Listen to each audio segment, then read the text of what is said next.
오늘 이 시간 하나님께서 우리에게 주신 말씀은 사도행전 4장 13절에서 22절까지 말씀입니다. 신약성경 사도행전 4장 13절에서 22절까지 말씀, 우리 다 함께 하나님의 말씀을 받들어 읽겠습니다.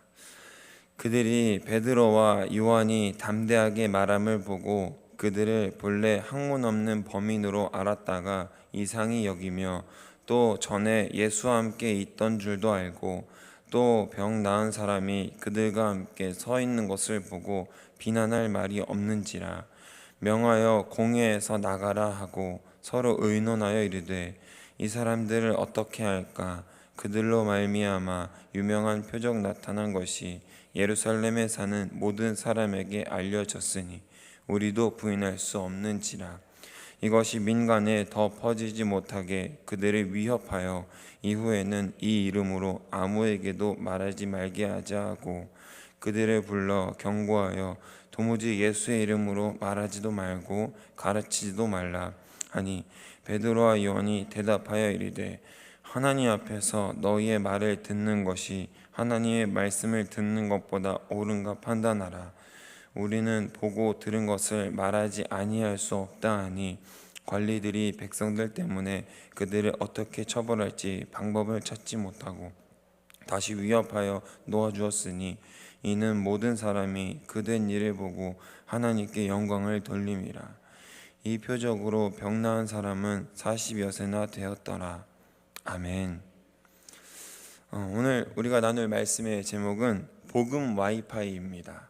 와이파이는 우리 눈에 보이지 않는 모양으로 퍼져나가죠. 그래서 눈에 보이진 않지만 와이파이 공유기가 있는 곳에서는 언제든 연결해서 편하게 빠른 인터넷을 사용할 수 있게 되는 것입니다. 우리 성도님들도 식당 가면 혹은 어디 가면 와이파이 되냐라고 많이들 물어보시잖아요.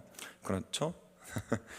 와이파이가 우리 삶에 이렇게 도사리고 있듯이 복음도 여전히 우리 눈에 보이진 않지만 늘 우리 주변에 둘러싸여 있다는 것입니다.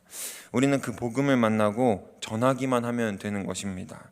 오늘 말씀을 통해서 복음의 와이파이성, 복음의 전파성을 기억하고요, 우리 삶에서도 여전히 나타나는 그 신실한 하나님의 복음을 드러내고 하나님께 영광 돌릴 수 있는 삶 사시기를 주님의 이름으로 소망합니다. 첫 번째, 복음은 오늘 우리가 읽은 본문의 전반부에서 복음의 특징이 아주 잘 나타나 있습니다. 복음에는 어떤 특징들이 있을까요? 첫째, 복음은 학문이 없는 사람도 전할 수 있는 것입니다. 더불어서 주님의 복음은 사람의 학문으로 전달되는 것이 아닌 순전한 그리스도의 능력으로 전해지는 것이기에 사람의 학문이나 지식은 크게 중요한 것이 아닙니다. 우리가 잘 알고 있듯이 베드로는 평생 어부로 살았고 남을 설득하는 그 당시에 그리스식의 변증법이나 철학이나 수사학으로 얘기할 수 있는 능력 자체가 없었습니다. 그럼에도 13절은 그가 배움이 없다라는 사실을 알고 있는 그들에게도 이상히 여겨질 정도의 복음을 전하게 되었던 것입니다. 우리는 고대의 그노시스라고 하는, 즉 지식적인 것을 추구하다가 결국엔 열열광주의자로 바뀌어서 결국에 이단으로 몰렸던 학파를 알고 있습니다. 이들이 강조한 것은 지식적인 알무로 육체를 초월하고 결국엔 구원에 이른다는 이론을 설파했습니다. 당연히 그리스도가 전하신 참된 복음에 위배되죠.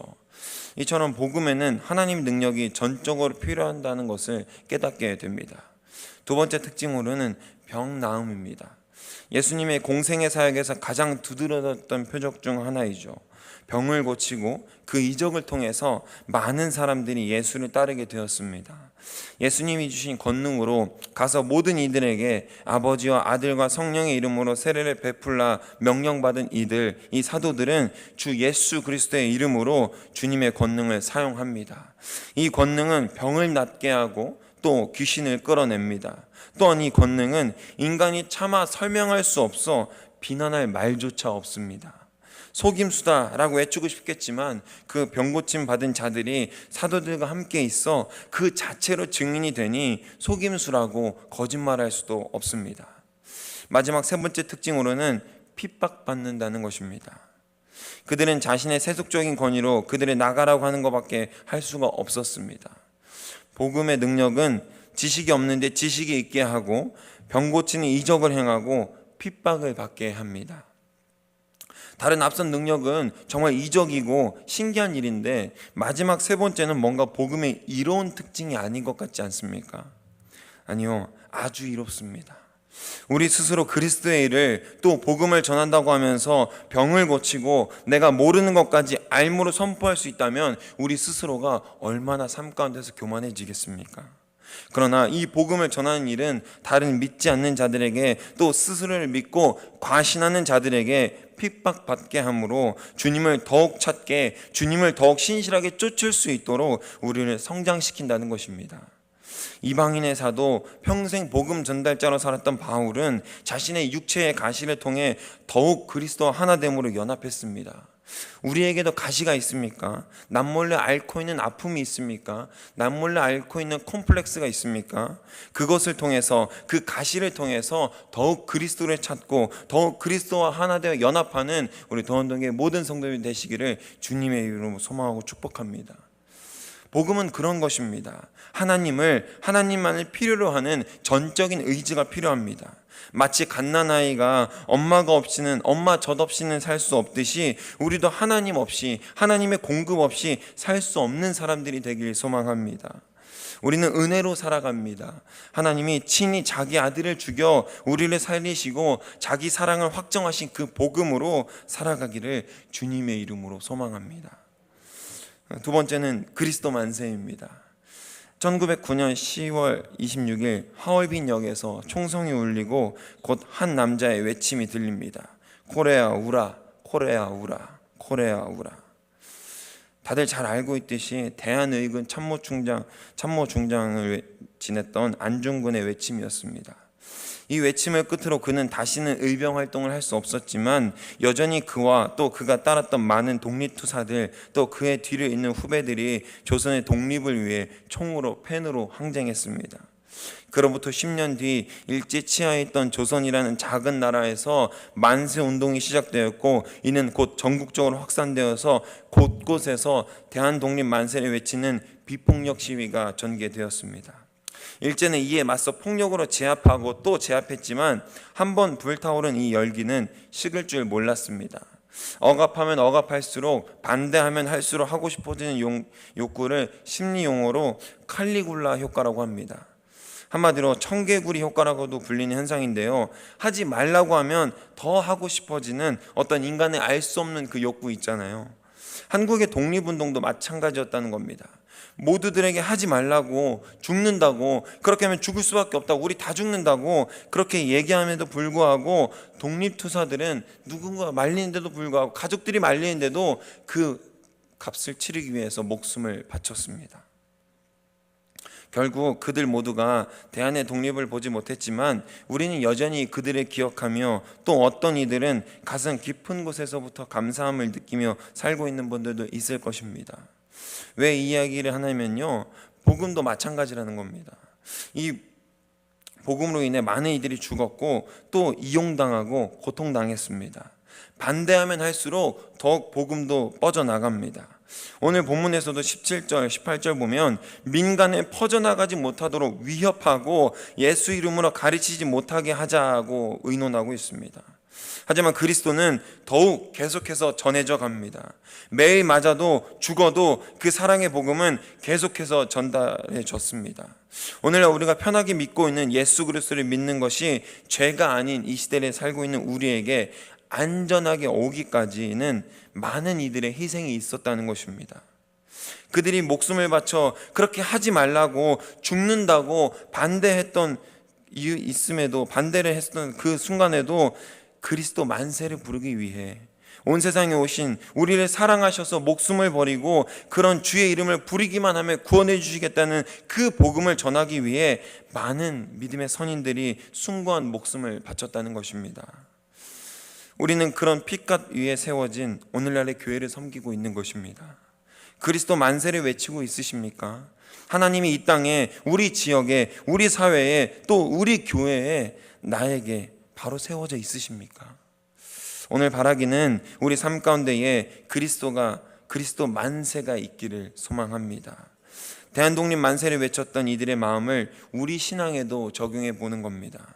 그토록 바라고 매일 꿈꿨던 조선의 독립을 염원했던 것처럼 우리도 매일 그리스도와 함께, 매일 주와 함께 나는 죽고 예수로만 살 수 있는 우리가 되길 소망합니다.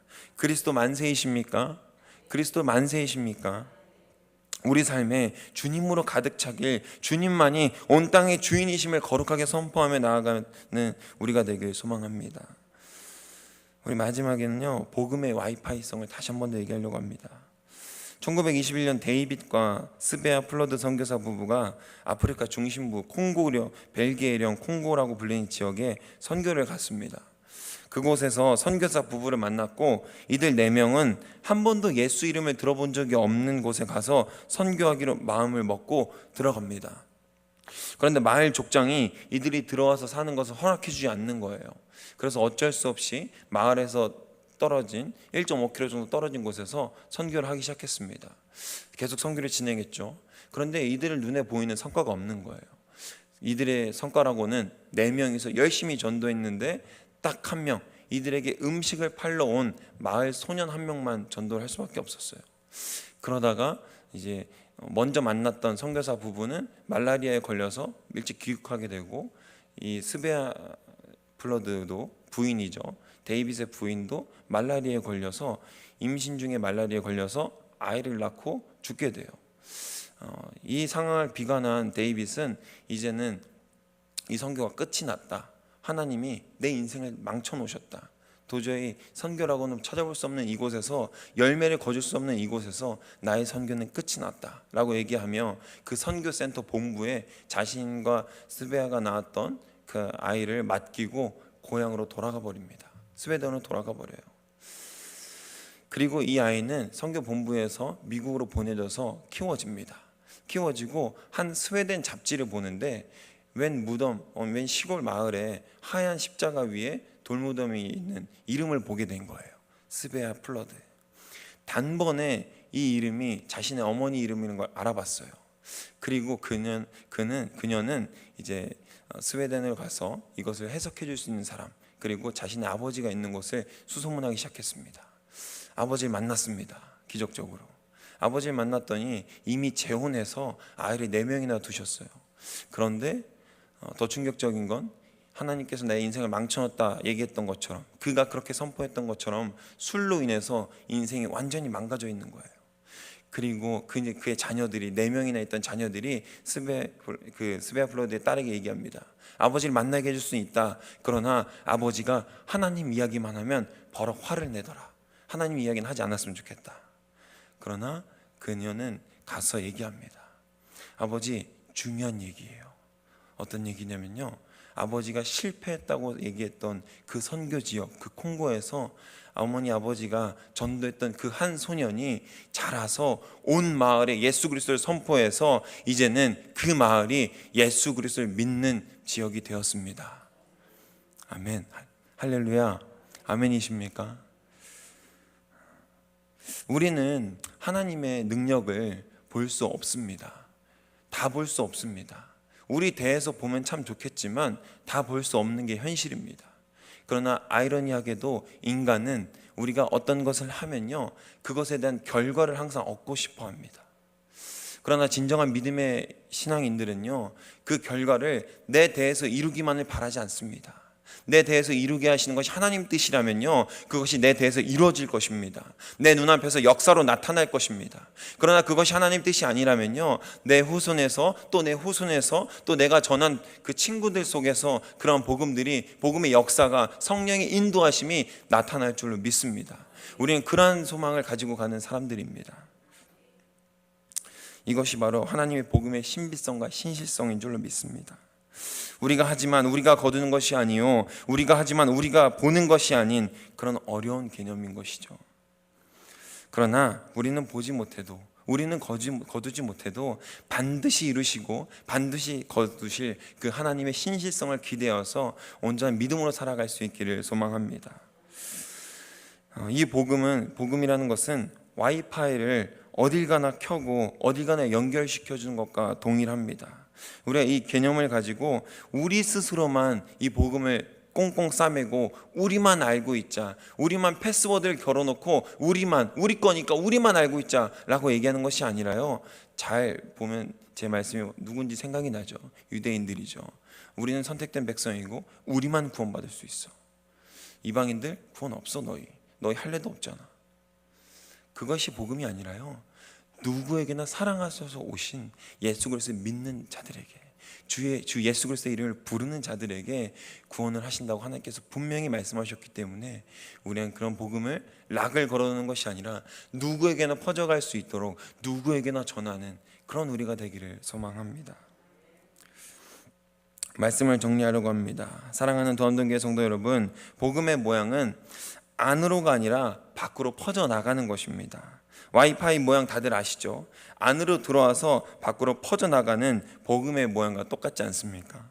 세상 사람들은 욕하고 시기하고 질투할 수밖에 없습니다. 그러나 그리스도인들은 그러한 것에 억눌려서 스스로를 제한하는 것이 아니라 어떤 방식으로 어떻게 접근할지를 생각하고 또 고민하는 것이 그리스도인의 참된 모습이라는 것입니다. 예수 천당 불신지옥, 뭔가 많이 들어본 말이죠. 사람들 많은 역 앞에서 연세 지긋한 우리 권사님들이 소리치며 외치던 복음입니다. 저는 비교적 어렸을 때 신앙생활을 해서 그 말에 대한 의미를 알았고 거부감이 없었지만, 성인이 된 후 신앙생활을 하거나 중고등학생 때 믿음 생활을 시작한 친구들은 역 앞에서 전도하는 그런 파격적인 문구에 당황을 했다고 하더라고요. 저는 지금도 그분들이 존경스럽습니다.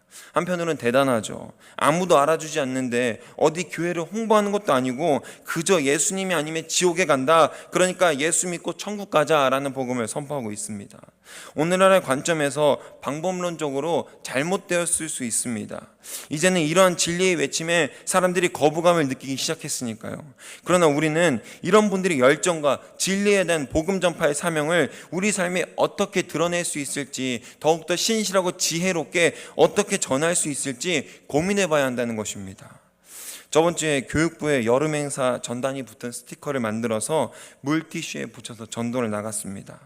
우리 중고등부 선생님들과 찬양팀 아이들과 함께 성신여대 앞 지하철 입구를 봉쇄하자, 지나가는 모두에게 우리 전달 나눠주고 우리 교육부 모든 부서에 영화부, 아동부, 중고등부, 청년부 이제 여름 행사가 나타나 있는 전단을 만들었거든요.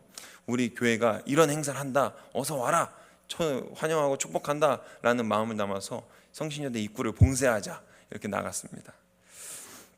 나가기 전에 우리의 기도는 거절당하는 것에 두려움이 없이 더욱 복음과 사랑을 전하는데 어려움 없게 해달라고 기도하고 나갔습니다. 하나님의 응답이었을까요? 우리 아이들도 선생님들도 너나 할 것 없이 아주 전단을 잘 나눠주더라고요. 처음 전도해 봤을 텐데 그것을 통해 얼마나 복음이 전파되고 우리 교회에서 같이 신앙생활 할 수 있는 이들이 늘어날지 저는 잘 모르겠습니다. 하지만 저희는 복음의 씨앗을 분명히 뿌렸고 그 씨앗을 자라게 하셔서 열매를 맺게 하시는 분은 우리 주 예수 그리스도라는 사실을 믿어 의심치 않습니다. 우리는 하나님의 도구로 그 지체로 그저 그분의 뜻을 전하면 됩니다. 얼마나 효과적이고 효용성이 있는가는 차후의 문제입니다. 요즘 어느 곳에 가도 와이파이를 켜면 다들 켜지지 않나요? 뭐 이런 데도 와이파이가 있어 싶은 곳에도 와이파이가 있습니다. 우리의 복음이 그렇게 퍼져나가길 소망합니다. 진돗개 전도왕으로 우리에게 잘 알려진 박병성 장로님이라는 분이 있어요. 알아보니까 실제로 진돗개 조련사 자격증이 있으시더라고요. 그분이 책에서 말하는 전도의 5계명은 첫째, 전도 대상자를 위해 기도하고, 둘째, 가까운 데서 먼 곳으로, 셋째, 한 번 물면 놓지 마라, 넷째, 거절을 두려워하지 마라, 다섯째, 반드시 등록시켜라 입니다. 저는 우리가 중요하게 생각할 가치는 1번에서 4번까지 있다고 생각합니다. 사랑의 복음을 알리기 위해 대상자를 설정하고 그를 위해 기도하는 것이 얼마나 아름다운 일입니까? 두 번째로, 집에서 멀면 교회 나오기 사실 힘듭니다. 우리가 신앙생활을 본격적으로 하면 교회에서 할 일이 생각보다 많이 생깁니다. 성경 공부하고 교사 모임하고 속장 모임하고 등등 아주 많아지죠. 거기에 찬양팀이라도 성가대라도 하면요, 일주일에 교회를 5번 정도 나와야 될 것 같아요. 힘들죠. 가령 예를 들면 교회가 서울인데 집은 부산이면 얼마나 어려움이 많겠습니까? 그래서 복음은 와이파이 모형처럼 퍼져나가게끔 유도하는 것이 좋습니다. 또한 1, 2번 기도하고 권유하고 많은 것이 아니라요, 내가 설정한 전도 대상자가 끝까지 복음에 대한 관심을 기울일 수 있도록 기도하고 조언하고 관계를 유지하는 것이 중요합니다. 제게도 평생 전도하고 싶은 친구가 한 명 있습니다. 온전히 신실하게 예수 그리스도를 믿기를 원하는 친구가 있어요. 자기는 본인 스스로를 믿는다고 하는 아주 교만한 녀석이에요. 근데 이 녀석이 꼭 지 힘들고 지 필요하고 어려울 때만 전화해서 너가 믿는 예수님께 기도 좀 해줘라, 그분이 신이라며, 이렇게 전화가 와요. 또 어렵고 필요한 일이 있을 때 전화가 옵니다. 예수님한테 기도 좀 해줘, 그분 능력 있으신 분 아니냐. 지금 2번의 통화를 재현했는데 2번 달라진 점을 혹시 눈치채셨나요? 첫 번째 통화에서 그는 너가 믿는 신에게 기도해달라고 부탁했고요, 2번째 통화에서 그는 그분이 능력이 있으신 분이기에 기도를 해달라고 부탁했습니다. 할렐루야, 할렐루야. 복음은 이런 것입니다. 하나님의 능력은 우리가 알 수 없는 곳에서, 예상치 못한 곳에서 이미 시작되고 흘러가고 있습니다. 마지막으로는 두려움 없이 전해야 하는 것입니다. 어차피 하나님이 하실 것이기에 나는 그저 일하고 내가 받은 사랑만 전하면 되는 것이기에 두려움 없이 담대함으로 선포하시길 소망합니다. 이 선포는 지하철역 앞에 가서 예수 천당 불신조이라고 외치는 것도 물론 포함이 되어 있겠지만, 더 정확히는 우리 삶을 어떻게 하나님께 드리냐는 것에 있습니다. 그렇게 예수 천당 불신지옥, 하나님은 사랑이십니다, 열심히 전도해놓고 집 가면 남편에게 욕하고 자녀에게 욕하고 아내에게 욕하면, 소리 지르면 무슨 복음이 전달되겠습니까? 나의 삶은 작은 행동부터, 작은 마음부터 정결하게 신실하게 하나님께 드리는 것이 복음이 시작인 줄로 믿습니다. 복음은 열심히 전도하는 것일 수도 있지만, 내가 먼저 그 온전한 사랑에 기대고 빠지고 누리며 나아가는 것이 먼저라는 것입니다. 그리고 그 복음은 자연스럽게 내 환경을 변화시키고 주변을 변화시키고 우리의 모든 영역에서 그리스도를 드러낼 수 있게 합니다. 사랑하는 성도 여러분, 복음의 와이파이를 켜십시오. 그리고 전파하시길 소망합니다. 우리 스스로 락 걸어놓지 말고요, 누구든지 접속할 수 있게 나를 통해서, 우리를 통해서, 우리 교회를 통해서 온 이들이 그리스도를 접하고 누구든지 그리스도의 이름을 부를 수 있게 우리가 먼저 복음이 될 수 있기를 주님의 이름으로 소망하고 축복합니다. 기도하겠습니다. 사랑의 주님, 감사합니다. 이 시간 우리 복음의 와이파이에 대해서 나눕니다. 주님, 복음은, 주님께서 허락하신 그 온전한 복음은 우리가 하는 것이 아니라 온전히 주께서 하신 것임을 깨닫고 믿음에 나아갈 수 있도록 인도하여 주시옵소서. 아버지, 우리의 마음 가운데 있는 불신들, 우리의 마음 가운데 있는 그 어렵고 연약함을 지금 이 시간 내려놓습니다. 우리는 이 시간부터 우리의 작은 마음을 정결케 하여서 이 작은 씨앗을 뿌림으로 주의 복음을 신실하게 전하겠습니다. 우리의 삶을 통하여서, 우리의 환경을 통하여서, 우리 주변을 통하여서 주 예수 그리스도의 능력을 나타내시고 하나님께서 허락하신 모든 복음의 열매들을 우리 대해서 볼 수 없을지라도 그 복음의 씨앗을 신실하게 전할 수 있도록 인도하여 주시옵소서. 다른 누가 아닌 우리부터입니다. 다른 누가 아닌 나부터입니다. 나부터 복음의 신실성을 전할 수 있도록 그 하나님의 온전한 사랑을 경험하고 그 사랑을 우리 삶 가운데서 나타낼 수 있는 우리 사랑하는 도움된 모든 성도님들, 우리 사랑하는 도움된 교회가 될 수 있기를 주님이 간절히 원합니다. 그렇게 만들어 주시고 우리가 이렇게 복음에 전달하는 것은 우리의 영광이 아닌 주의 영광을 위하여서 일하는 것임을 온전히 깨닫고 인정하고 나아갈 수 있도록 인도하여 주시옵소서. 주님의 영광만을 위하여서 우리가 은혜를 구합니다. 주님, 우리에게 은혜를 베풀어 주시고 그 복음의 신실한 사랑 가운데 넘치는 은혜로, 넘치는 사랑으로, 넘치는 힘으로, 더욱더 담대한 능력으로 아버지 나아갈 수 있기를 간절히 소망합니다. 우리를 붙들어 주시고 더욱더 두려움 없이 이 세상 가운데 나아갈 수 있도록 인도하여 주시옵소서.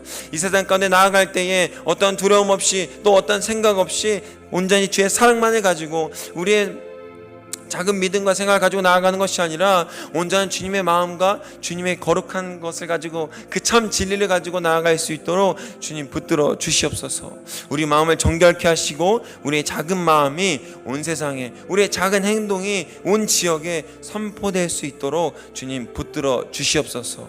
이 모든 말씀 우리 주 예수 그리스도의 이름으로 기도드렸습니다. 아멘.